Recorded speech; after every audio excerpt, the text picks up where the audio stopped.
What do you call a con man in an advanced world of rocket ships, concrete, and stainless steel? A stainless steel rat. Harry Harrison, today on the Classic Tales Podcast.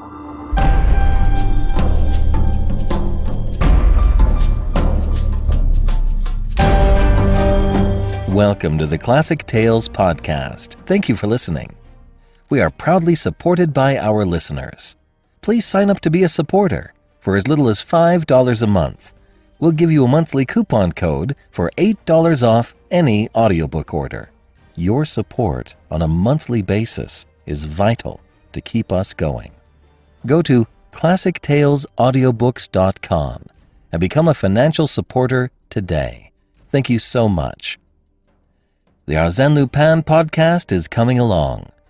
If you haven't heard, I'll be releasing the first collection of Lupin stories as its own show. If this one works out, we may do others. But one thing is for sure, Wednesdays are about to get even better. And now for something completely different. I thought we'd have a little bit of classic science fiction for a while. We're starting with a short story by Harry Harrison. The Stainless Steel Rat is his most well-known story, along with the Deadworld series.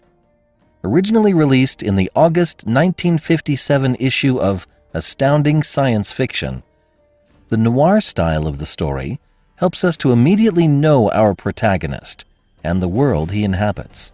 I hope you like it. And now, The Stainless Steel Rat by Harry Harrison.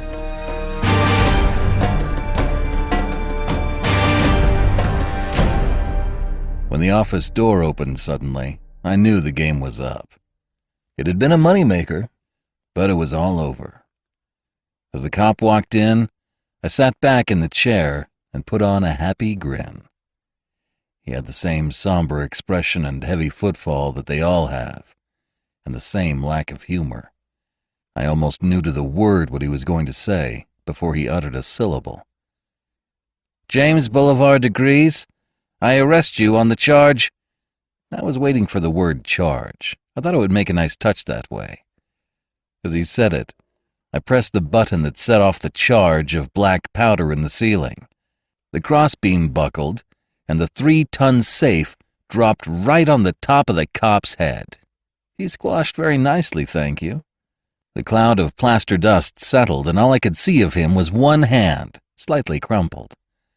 It twitched a bit, and the index finger pointed at me accusingly. His voice was a little muffled by the safe and sounded a bit annoyed. In fact, he repeated himself a bit. "On the charge of illegal entry, theft, forgery." He ran on like that for quite a while. It was an impressive list, but I had heard it all before.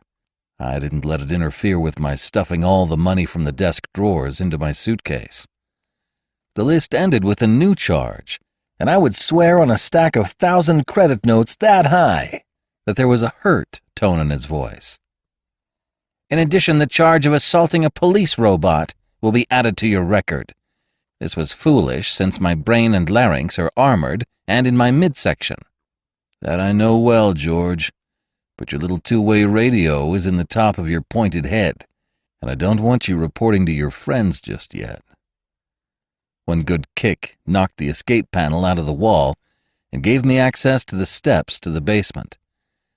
As I skirted the rubble on the floor, the robot's fingers snapped out at my leg. But I had been waiting for that, and they closed about 2 inches short. I have been followed by enough police robots to know by now how indestructible they are.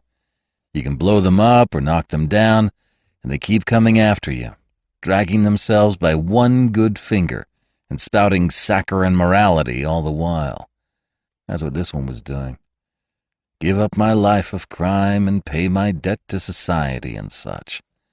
I could still hear his voice echoing down the stairwell as I reached the basement. Every second was timed now. I had about 3 minutes before they would be on my tail, and it would take me exactly 1 minute and 8 seconds to get clear of the building. There wasn't much of a lead, and I would need all of it. Another kick panel opened out into the label removing room. None of the robots looked up as I moved down the aisle. I would have been surprised if they had. They were all low-grade M-types, short on brains and good only for simple, repetitive work. That was why I hired them. They had no curiosity as to why they were taking the labels off the filled cans of azote fruits, or what was at the other end of the moving belt that brought the cans through the wall. They didn't even look up when I unlocked the door that was never unlocked that led through the wall. I left it open behind me, as I had no more secrets now. Keeping next to the rumbling belt, I stepped through the jagged hole I had chopped in the wall of the government warehouse. I had installed the belt, too. This and the hole were the illegal acts that I had to do myself. Another locked door opened into the warehouse itself. The automatic forklift truck was busy piling cans onto the belt and digging fresh ones out of the ceiling-high piles. This forklift had hardly enough brains to be called a robot. It just followed taped instructions to load the cans. I stepped around it and dog-trotted down the aisle. Behind me, the sounds of my illegal activity died away. It gave me a warm feeling to still hear it going full blast like that. It had been one of the nicest little rackets I had ever managed. For a small capital outlay, I had rented the warehouse that backed on the government warehouse. A simple hole in the wall, and I had access to an entire stock of stored goods, long-term supplies that I knew would be untouched for months or years in a warehouse this size.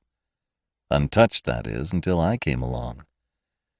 After the hole had been made and the belt installed, it was just a matter of business. I hired the robots to remove the old labels and substitute the colorful ones I had printed. Then I marketed my goods in a strictly legal fashion. My stock was the best, and due to my imaginative operation, my costs were very low. I could afford to undersell my competitors and still make a handsome profit.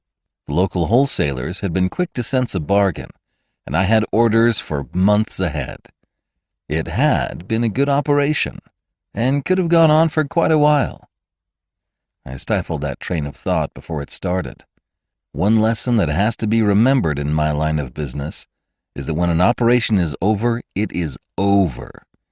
The temptation to stay just one more day or to cash just one more check can be almost overwhelming. How well I know. I also know that it is also the best way to get better acquainted with the police. Turn your back and walk away and live to graft another day. That's my motto, and it's a good one. I got where I am because I stuck to it. And daydreams aren't part of getting away from the police. I pushed all thoughts from my mind as I reached the end of the aisle. The entire area outside must have been swarming with cops by this time, and I had to move fast and make no mistakes. A fast look right and left. Nobody in sight. 2 steps ahead and pressed the elevator button.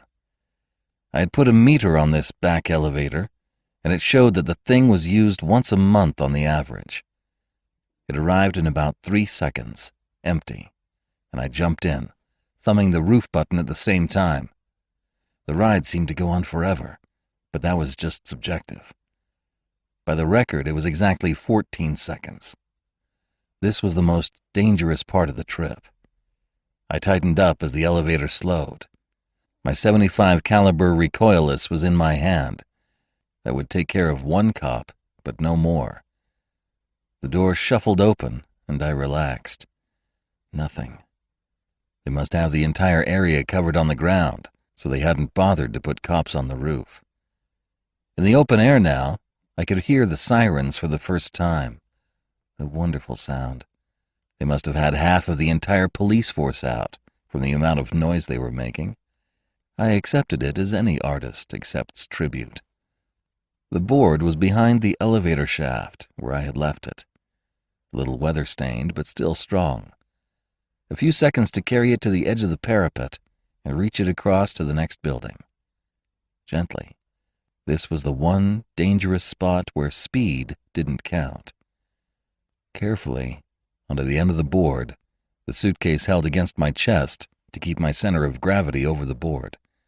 One step at a time. 1,000-foot drop to the ground. If you don't look down, you can't fall. Over. Time for speed. The board behind the parapet. If they didn't see it at first, my trail would be covered for a while at least. 10 fast steps, and there was the door to the stairwell. It opened easily, and it better have. I'd put enough oil on the hinges. Once inside, I threw the bolt and took a long, deep breath.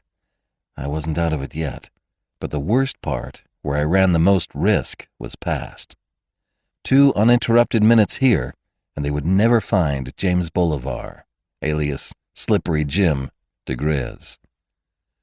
The stairwell at the roof was a musty, badly lit cubicle that was never visited. I had checked it carefully a week before for phono and optic bugs, and it had been clear. The dust looked undisturbed, except for my own footprints. I had to take a chance that it hadn't been bugged since then. The calculated risk must be accepted in this business. Goodbye, James DeGriz. Weight, 98 kilos. Age, about 45. Thick in the middle and heavy in the jowls. A typical businessman, whose picture graces the police files of 1,000 planets. Also his fingerprints. They went first. When you wear them, they feel like a second skin. A touch of solvent, though, and they peel off like a pair of transparent gloves. All my clothes next, and then the girdle in reverse, that lovely paunch that straps around my belly and holds 20 kilos of lead mixed with thermite. A quick wipe from the bottle of bleach in my hair was its natural shade of brown. The eyebrows, too. The nose plugs and cheek pads hurt coming out, but that only lasts a second. Then the blue-eyed contact lenses. This process leaves me mother naked, and I always feel as if I have been born again. In a sense, it is true. I have become a new man, 20 kilos lighter, 10 years younger, and with a completely different description. The large suitcase held a complete change of clothes and a pair of dark-rimmed glasses that replaced the contact lenses. All the loose money fitted neatly into a briefcase. When I straightened up, I really felt as if 10 years had been stripped from me. I was so used to wearing that weight that I never noticed it until it was gone. Put a real spring in my step. The thermite would take care of all the evidence. I kicked it all into a heap and triggered the fuse. It caught with a roar, and bottles, clothes, bag, shoes, weights, et al. Burned with a cheerful glare. The police would find a charred spot on the cement, and microanalysis might get them a few molecules off the walls, but that was all they would get. The glare of the burning thermite threw jumping shadows around me as I walked down 3 flights to the 112th floor. Luck was still with me. There was no one on the floor when I opened the door. 1 minute later, the express elevator let me and a handful of other business types out into the lobby. Only one door was open to the street, and a portable TV camera was trained on it. No attempt was being made to stop people from going in and out of the building. Most of them didn't even notice the camera and the little group of cops around it. I walked towards it at an even pace. Strong nerves count for a lot in this business.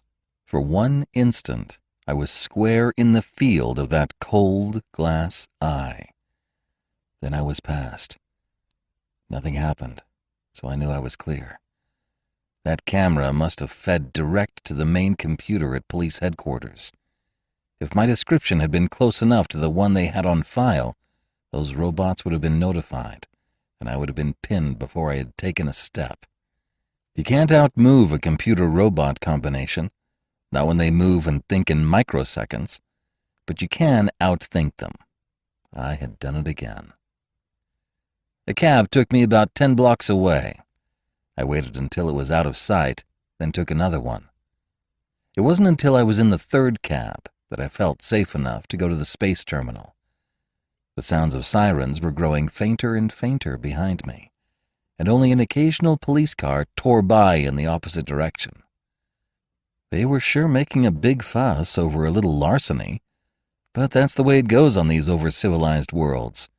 Crime is such a rarity now that the police really get carried away when they run across some. In a way, I can't blame them. Giving out traffic tickets must be an awful dull job. I really believe they ought to thank me for putting a little excitement in their otherwise dull lives. It was a nice ride to the spaceport, being located, of course, far out of town. I had time to lean back and watch the scenery and gather my thoughts. Even time to be a little philosophical. For one thing, I could enjoy a good cigar again. I smoked only cigarettes in my other personality, and never violated that personality, even in strictest privacy. The cigars were still fresh in the pocket humidor, where I had put them 6 months ago. I sucked a long mouthful and blew the smoke out at the flashing scenery.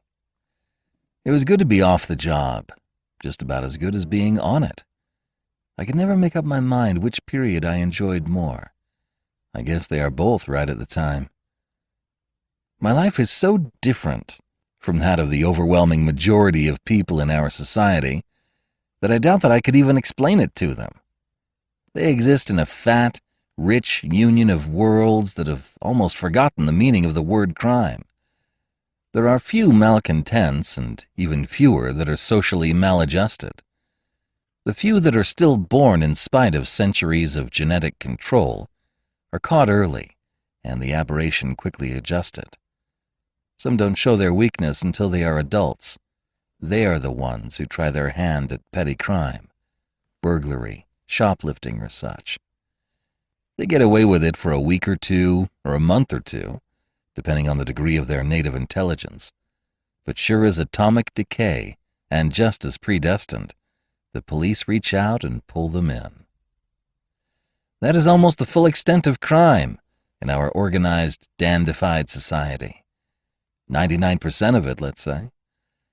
It is that last and vital 1% that keeps the police departments in business. That 1% is me and a few others like me, a handful of men scattered around the galaxy. Theoretically, we can't exist, and if we do exist, we can't operate. But we do. We are the rats in the wainscoting of society. We operate outside of their barriers and outside of their rules. Society had more rats when the rules were looser, just as the old wooden buildings had more rats than the concrete buildings that came later. But they still had rats. Now that society is all ferro-concrete and stainless steel, there are fewer gaps between the joints, and it takes a smart rat to find them. A stainless steel rat is right at home in this environment. It is a proud and lonely thing to be a stainless steel rat, and it is the greatest experience in the galaxy if you can get away with it. The sociological experts can't seem to agree why we exist. Some even doubt that we do. The most widely accepted theory says that we are victims of delayed psychological disturbance that shows no evidence in childhood when it can be detected and corrected, and only appears later in life. I've naturally given a lot of thought to the topic, and I don't hold with that idea at all.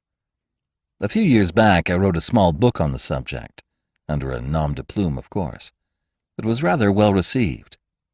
My theory is that the aberration is a philosophical one, not a psychological one.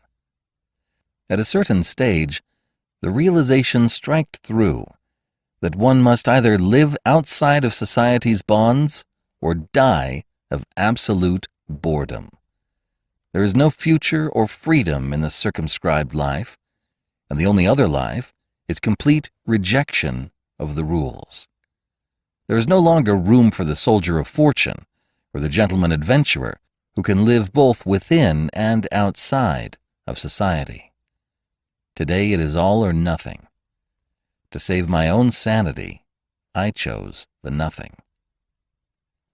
The cab just reached the spaceport as I hit on this negative line of thought, and I was glad to abandon it. Loneliness is the thing to fear in this business. That and self-pity can destroy you if they get the upper hand. Action has always helped me. The elation of danger and escape always clears my mind. When I paid the cab, I shortchanged the driver right under his nose, palming one of the credit notes in the act of handing it to him. He was blind as a riveted bulkhead. His gullibility had me humming with delight. The tip I gave him more than made up the loss, since I only do this sort of petty business to break the monotony. There was a robot clerk behind the ticket window. He had that extra third eye in the center of his forehead that meant a camera. It clicked slightly as I purchased a ticket, recording my face and destination.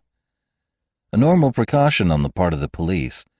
I would have been surprised if it hadn't happened. My destination was intersystem, so I doubted if the picture would appear any place except in the files. I wasn't making an interstellar hop this time, as I usually did after a big job. It wasn't necessary.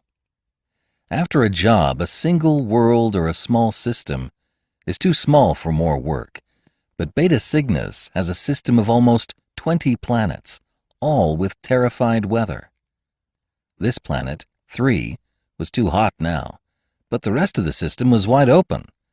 There was a lot of commercial rivalry within the system, and I knew their police departments didn't cooperate too well.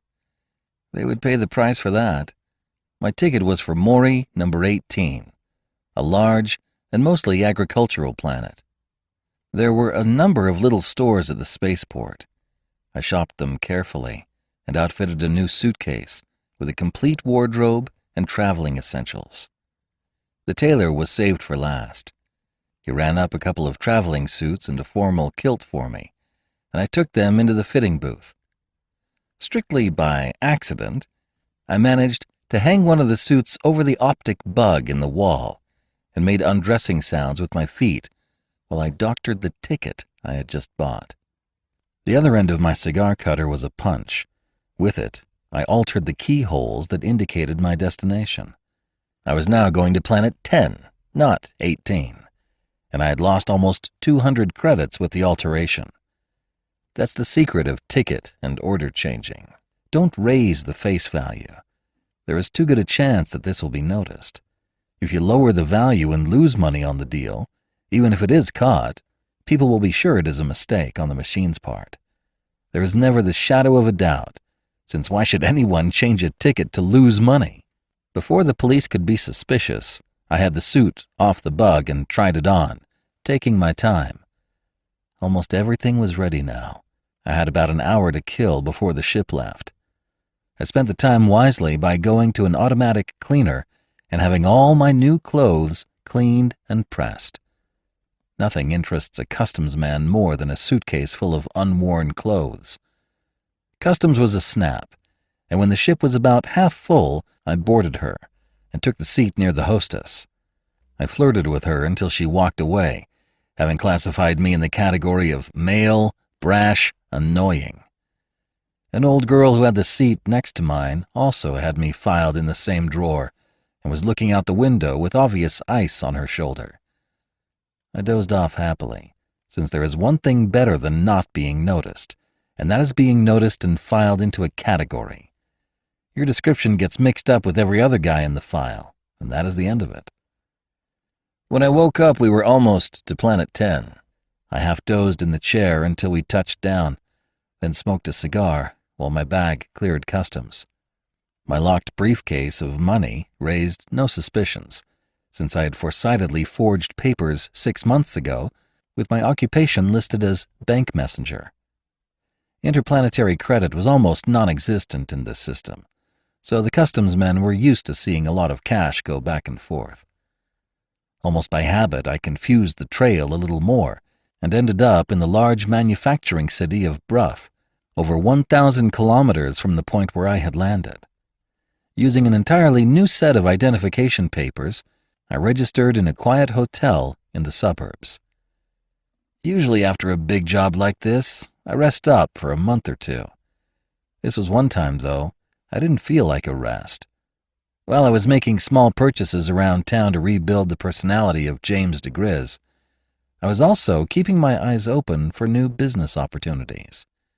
The very first day I was out, I saw what looked like a natural, and each day it looked better and better. One of the main reasons I have stayed out of the arms of the law for as long as I have is that I have never repeated myself. I have dreamed up some of the sweetest little rackets, run them off once, then stayed away from them forever after. About the only thing they had in common was the fact that they all made money. About the only thing I hadn't hit to date was out-and-out armed robbery. It was time for a change, and it looked like that was it. While I was rebuilding the paunchy personality of Slippery Jim, I was making plans for the operation. Just about the time the fingerprint gloves were ready, the entire business was planned. It was simple, like all good operations should be. The less details there are, the less things there are that can go wrong. I was going to hold up Moreo's, the largest retail store in the city. Every evening, at exactly the same time, an armored car took the day's receipts to the bank. It was a tempting prize, a gigantic sum in untraceable small bills. The only real problem, as far as I was concerned, was how one man could handle the sheer bulk and weight of all that money. When I had an answer to that, the entire operation was ready. All the preparations were, of course, made only in my mind until the personality of James DeGriz was ready again. The day I slipped that weighted belly back on, I felt I was back in uniform. I lit my first cigarette almost with satisfaction, then went to work. A day or two for some purchases, and a few simple thefts, and I was ready. I scheduled the following afternoon for the job. A large tractor truck that I had bought was the key to the operation, along with some necessary alterations I had made to the interior. I parked the truck in an L-shaped alley about a half-mile from Moreo's. The truck almost completely blocked the alley, but that wasn't important, since it was used only in the early morning. It was a leisurely stroll back to the department store. I reached it at almost the same moment when the armored truck pulled up. I leaned against the wall of the gigantic building while the guards carried out the money. My money. To someone of little imagination, I suppose it would have been an awe-inspiring sight. At least 5 armed guards standing around the entrance, 2 more inside the truck, as well as the driver and his assistant. As an added precaution, there were 3 motorcycles purring next to the curb. They would go with the truck as protection on the road. Oh, very impressive. I had to stifle a grin behind my cigarette when I thought about what was going to happen to those elaborate precautions. I had been counting the hand trucks of money as they rolled out of the door. There were always 15, no more, no less. This practice made it easy for me to know the exact time to begin. Just as 14 was being loaded into the armored truck, load number 15 appeared in the store entrance.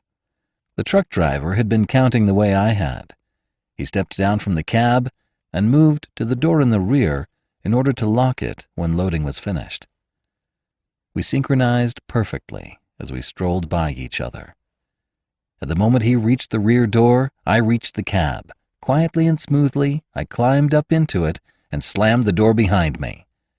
The assistant had just enough time to open his mouth and pop his eyes when I placed an anesthetic bomb on his lap. He slumped in an instant. I was, of course, wearing the correct filter plugs in my nostrils. As I started the motor with my left hand, I threw a larger bomb through the connecting window to the rear with my right.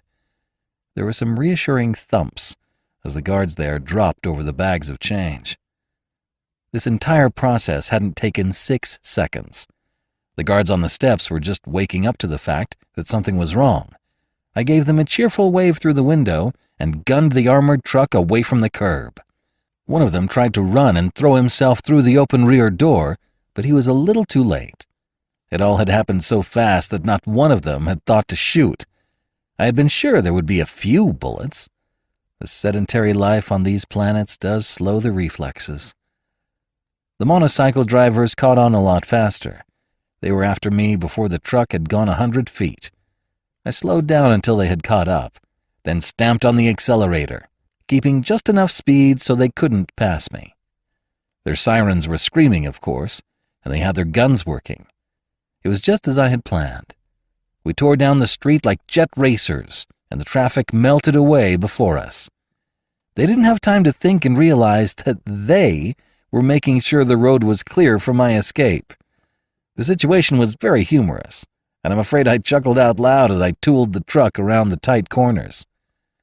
Of course, the alarm had been turned in, and the roadblocks must have been forming up ahead. But that half-mile went by fast at the speed we were doing. It was a matter of seconds before I saw the alley mouth ahead. I turned the truck into it, at the same time pressing the button on my pocket shortwave. Along the entire length of the alley, my smoke bombs ignited. They were, of course, homemade, as was all my equipment. Nevertheless, they produced an adequately dense cloud in that narrow alley. I pulled the truck a bit to the right until the fenders scraped the wall and only slightly reduced my speed. This way I could steer by touch. The motorcycle drivers, of course, couldn't do this and had the choice of stopping or rushing headlong into the darkness. I hope they made the right decision and none of them were hurt.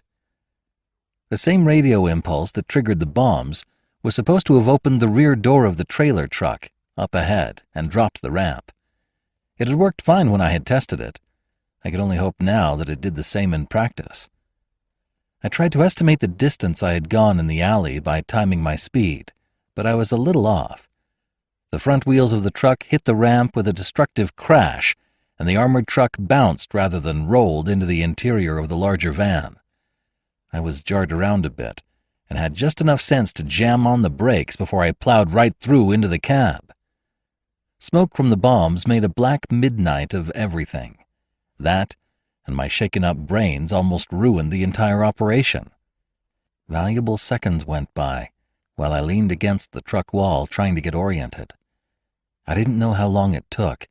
When I finally did stumble back to the rear door, I could hear the guards' voices calling back and forth through the smoke. They had heard the bent ramp creak as I lifted it, so I threw 2 gas bombs out to quiet them down. The smoke was starting to thin as I climbed up to the cab of the tractor and gunned it to life. A few feet down the alley, and I broke through into sunlight. The alley mouth opened out into a main street a few feet ahead, and I saw 2 police cars tear by. When the truck reached the street, I stopped and took careful note of all witnesses. None of them showed any interest in the truck or the alley. Apparently all the commotion was still at the other end of the alley. I poured power into the engine and rolled out into the street, away from the store I had just robbed. Of course, I only went a few blocks in that direction, then turned down a side street. At the next corner I turned again and headed back toward Moreo's, the scene of my recent crime. The cool air coming in the window soon had me feeling better. I actually whistled a bit as I threaded the big truck through the service roads. It would have been fine to go up the highway in front of Moreo's and see all the excitement, but that would have been only asking for trouble. Time was still important. I had carefully laid out a route that avoided all congested traffic, and this was what I followed. It was only a matter of minutes before I was pulling into the loading area in the back of the big store. There was a certain amount of excitement here, but it was lost in the normal bustle of commerce. Here and there, a knot of truck drivers or shipping foremen were exchanging views on the robbery. Since robots don't gossip, the normal work was going on. The men were, of course, so excited that no attention was paid to my truck when I pulled into the parking line next to the other vans. I killed the engine and settled back with a satisfied sigh. The first part was complete. The second part of the operation was just as important, though. I dug into my paunch for the kit that I always take on the job, for just such an emergency as this. Normally, I don't believe in stimulants, but I was still groggy from the banging around. 2 cc's of Linatin in my anti-cubital cleared that up quickly enough. The spring was back in my step when I went into the back of the van. The driver's assistant and the guards were still out and would stay that way for at least 10 hours. I arranged them in a neat row in the front of the truck where they wouldn't be in my way and went to work. The armored car almost filled the body of the trailer, as I knew it would. Therefore, I had fastened the boxes to the walls. They were fine, strong shipping boxes with Morellos printed all over them. It was a minor theft from their warehouse that should go unnoticed. I pulled the boxes down and folded them for packing. I was soon sweating and had to take my shirt off as I packed the money bundles into the boxes. It took almost 2 hours to stuff and seal the boxes with tape. Every 10 minutes or so, I would check through the peephole in the door. Only the normal activities were going on. The police undoubtedly had the entire town sealed and were tearing it apart building by building, looking for the truck. I was fairly sure that the last place they would think of looking was the rear of the robbed store. The warehouse that had provided the boxes had also provided a supply of shipping forms. I fixed one of these on each box, addressed to different pickup addresses, and marked paid, of course, and was ready to finish the operation. It was almost dark by this time. However, I knew that the shipping department would be busy most of the night. The engine caught on the first revolution, and I pulled out of the parking rank and backed slowly up to the platform. There was a relatively quiet area where the shipping dock met the receiving dock. I stopped the trailer as close to the dividing line as I could. I didn't open the rear door until all the workmen were faced in a different direction. Even the stupidest of them would have been interested in why a truck was unloading the firm's own boxes. As I piled them up on the platform, I threw a tarp over them. It only took a few minutes. Only when the truck gates were closed and locked did I pull off the tarp and sit down on the boxes for a smoke. It wasn't a long wait. Before the cigarette was finished, a robot from the shipping department passed close enough for me to call him. "Over there. The M19 that was loading these burned out a brake band. You better see that they're taken care of." His eyes glowed with the light of duty. Some of these higher M-types take their job very seriously. I had to step back quickly as the forklifts and M-trucks appeared out of the doors behind me. There was a scurry of loading and sorting, and my haul vanished down the platform. I lighted another cigarette and watched for a while as the boxes were coded and stamped and loaded on the outgoing trucks and local belts. All that was left for me now was the disposing of the truck on some side street and changing personalities. As I was getting into the truck, I realized for the first time that something was wrong. I, of course, had been keeping an eye on the gate, but not watching it closely enough. Trucks had been going in and out. Now the realization hit me like a hammer blow over the solar plexus. They were the same trucks going both ways. A large, red cross-country job was just pulling out. I heard the echo of its exhaust roar down the street, then die away to an idling grumble. When it roared up again, it didn't go away. Instead, the truck came in through the second gate. There were police cars waiting outside that wall, waiting for me.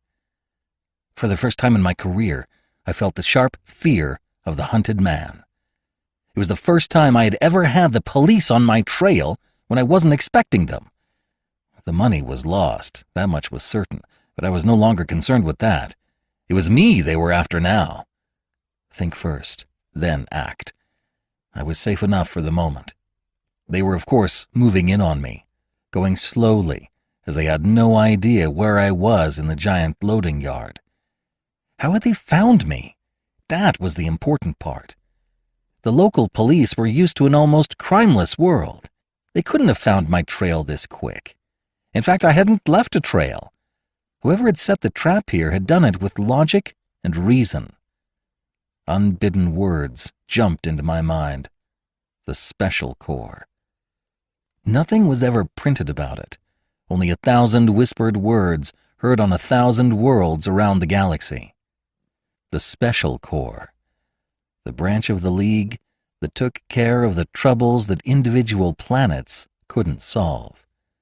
The Corps was supposed to have finished off the remnants of Haskell's raiders after the peace, of putting the illegal T&Z traders out of business, and finally catching Inskip. And now they were after me. They were out there, waiting for me to make a break. They were thinking of all the ways out, just as I was, and they were blocking them. I had to think fast, and I had to think right. Only 2 ways out, through the gates or through the store. The gates were too well covered to make a break. In the store, there would be other ways out. It had to be that way. Even as I made the conclusion, I knew the other minds had made it too, that men were moving in to cover those exits. That thought brought fear, and made me angry as well. The very idea that someone could outthink me was odious. They could try it all right, but I would give them a run for their money. I still had a few tricks left. First, a little misdirection. I started the truck, left it in low gear, and aimed it at the gate. When it was going straight, I locked the steering wheel with the friction clamp and dropped out the far side of the cab and strolled back to the warehouse. Once inside, I moved faster. Behind me, I heard some shots, a heavy crump, and a lot of shouting. That was more like it. The night locks were connected on the doors that led to the store proper. An old-fashioned alarm that I could disconnect in a few moments. My pick locks opened the door, and I gave it a quick kick with my foot and turned away. There were no alarm bells, but I knew that somewhere in the building an indicator showed that the door was opened. As fast as I could run, I went to the last door on the opposite side of the building. This time I made sure the alarm was disconnected before I went through the door. It locked behind me. It was the hardest job in the world to run and be quiet at the same time. My lungs were burning before I reached the employee's entrance. A few times I saw flashlights ahead and had to double down different aisles. It was mostly luck that I made it without being spotted. There were 2 men in uniform standing in front of the door I wanted to go out. Keeping as close to the wall as I could, I made it to within 20 feet of them before I threw the gas grenade. For 1 second I was sure that they had gas masks on, and I had reached the end of the road. Then they slumped down. One of them was blocking the door. I rolled him aside and slid it open a few inches. The searchlight couldn't have been more than 30 feet from the door. When it flashed on, the light was more pain than glare. I dropped the instant it came on, and the slugs from the machine pistol ate a line of glaring holes across the door. My ears were numb from the roar of the exploding slugs, and I could just make out the thud of running footsteps. My own .75 was in my hand, and I put an entire clip of slugs through the door, aiming high so I wouldn't hurt anyone. It would not stop them, but it should slow them down. They returned the fire. Must have been a whole squad out there. Pieces of plastic flew out of the back wall, and slugs screamed down the corridor. It was good cover. I knew there was nobody coming up behind me. Keeping as flat as I could, I crawled in the opposite direction, out of the line of fire.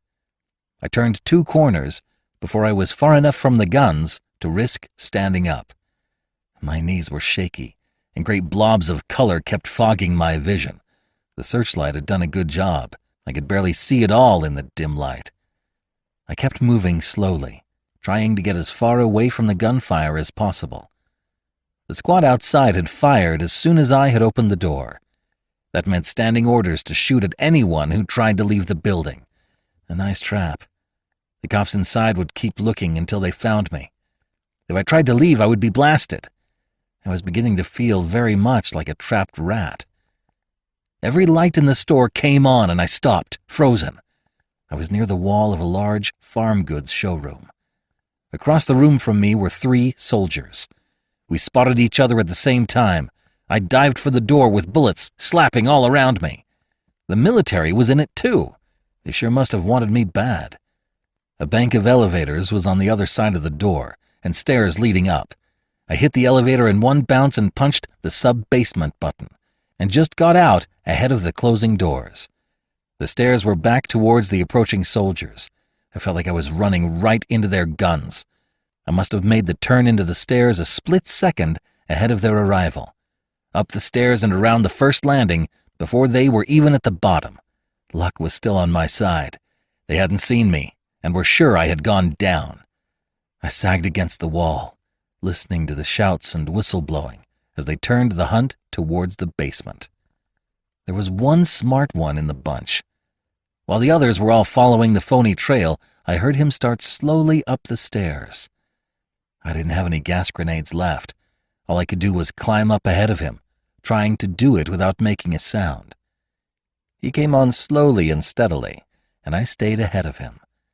We went up 4 flights this way, me in my stockinged feet with my shoes around my neck, his heavy boots behind me making a dull rasping on the metal stairs. As I started up the 5th flight, I stopped, my foot halfway up a step. Someone else was coming down, someone wearing the same kind of military boots. I found the door to the hall, opened it behind me, and slipped through. There was a long hall in front of me, lined with offices of some kind.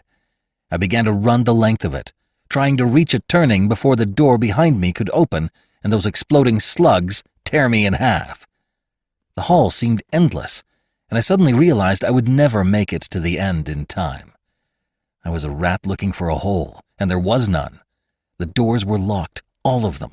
I tried each as I came to it, knowing I would never make it. The stairwell door was opening behind me, and the gun was coming up. I didn't dare turn and look, but I could feel it. When the door opened under my hand, I fell through before I realized what had happened. I locked it behind me and leaned against it in the darkness, panting like a spent animal. Then the light came on, and I saw the man sitting behind the desk, smiling at me. There is a limit to the amount of shock the human body can absorb. I'd had mine. I didn't care if he shot me or offered a cigarette. I had reached the end of my line. He did neither. He offered me a cigar instead. "Have one of these, DeGriz. I believe they're your brand." The body is a slave of habit. Even with death a few inches away, it will respond to established custom. My fingers moved of their own volition and took the cigar. My lips clenched it, and my lungs sucked it into life. And all the time my eyes watched the man behind the desk, waiting for death to reach out. It must have shown. He waved towards a chair and carefully kept both hands in sight on top of the desk. I still had my gun. It was trained on him. "Sit down, DeGriz, and put that cannon away. If I wanted to kill you, I could have done it a lot easier than herding you into this room." His eyebrows moved up in surprise when he saw the expression on my face. "Don't tell me you thought it was an accident that you ended up here." I had, up until that moment, and the lack of intelligent reasoning on my part brought on a wave of shame that snapped me back to reality. I had been outwitted and outfought. The least I could do was surrender graciously. I threw the gun on the desk and dropped into the offered chair.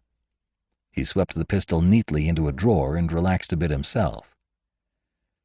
"Had me worried there for a minute, the way you stood there rolling your eyes and waving this piece of field artillery around." "Who are you?" He smiled at the abruptness of my tone. "Well, it doesn't matter who I am. What does matter is the organization that I represent."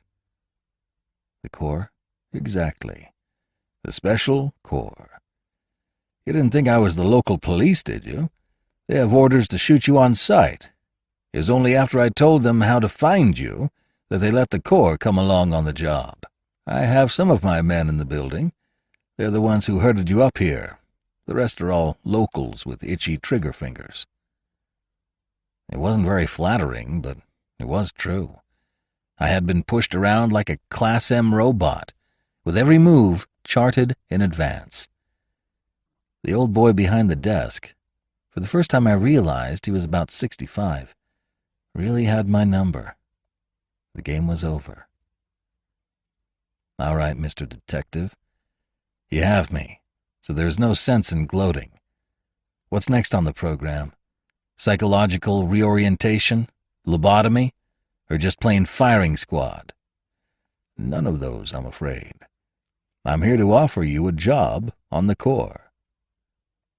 The whole thing was so ludicrous that I almost fell out of the chair laughing. Me, James DeGriz, the interplanet thief working as a policeman. It was just too funny. The other one sat patiently, waiting until I was through. I will admit it has its ludicrous side, but only at first glance. If you stop to think, you will have to admit that who is better qualified to catch a thief than another thief? There was more than a little truth in that, but I wasn't buying my freedom by turning stool pigeon. An interesting offer, but I'm not getting out of this by playing the rat. There is even a code among thieves, you know. That made him angry. He was bigger than he looked sitting down, and the fist he shook in my face was as large as a shoe. What kind of stupidity do you call that? It sounds like a line out of a TV thriller. You've never met another crook in your whole life, and you know it. And if you did, you would cheerfully turn him in if you could make a profit on the deal. The entire essence of your life is individualism. That, and the excitement of doing what others can't do. Well, that's over now, and you better start admitting it to yourself. You can no longer be the interplanet playboy you used to be, but you can do a job that will require every bit of your special talents and abilities. Have you ever killed a man? His change of pace caught me off guard. I stumbled out an answer. No, not that I know of. Well, you haven't, if that will make you sleep any better at night. You're not a homicidal. I checked that on your record before I came out after you. That is why I know you will join the Corps and get a great deal of pleasure out of going after the other kind of criminal, who is sick, not just socially protesting. The man who can kill and enjoy it. He was too convincing. He had all the answers. I had only one more argument, and I threw it in with the air of a last-ditch defense. What about the Corps? If they ever find out you are hiring half-reformed criminals to do your dirty work, we will both be shot at dawn. This time it was his turn to laugh. I could see nothing funny, so I ignored him until he was finished. In the first place, my boy, I am the Corps, at least the man at the top. And what do you think my name is? Harold Peters Inskip. That's what it is. Not the Inskip that... the same. Inskip the uncatchable. The man who looted the Farsidian II in mid-flight and pulled all those other deals I'm sure you read about in your misspent youth. I was recruited just the way you were. He had me on the ropes. He must have seen my rolling eyes, so he moved in for the kill. And who do you think the rest of our agents are? I don't mean the bright-eyed grads of our technical schools, like the ones on my squad downstairs. I mean the full agents. The men who plan the operations, do the preliminary field work, and see that everything comes off smoothly. They're crooks. All crooks. The better they were on their own, the better a job they do for the Corps. It's a great big brawling universe, and you would be surprised at some of the problems that come up. The only men we recruit to do the job are the ones who have already succeeded at it. Are you on? It had happened too fast, and I hadn't had time to think. I would probably go on arguing for an hour, but way down in the back of my mind, the decision had been made. I was going to do it. I couldn't say no. There was the beginning of a warm glow, too. The human race is gregarious. I knew that, even though I had been denying it for years. I was going to keep on doing the loneliest job in the universe, only I wasn't going to be doing it alone.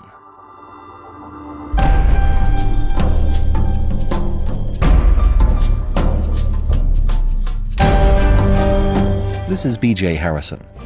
I hope you've enjoyed this unabridged production of The Stainless Steel Rat by Harry Harrison. If you've enjoyed this book, please become a monthly supporter by going to ClassicTalesAudiobooks.com. Donate $5 a month and get your monthly coupon code for $8 off any audiobook order. It's a great way to build your library of classic literature. Thanks for pitching in. Thank you for joining me today and allowing classic literature to awaken your better self. Please join me every week, and we'll rediscover the greatest stories ever put to paper.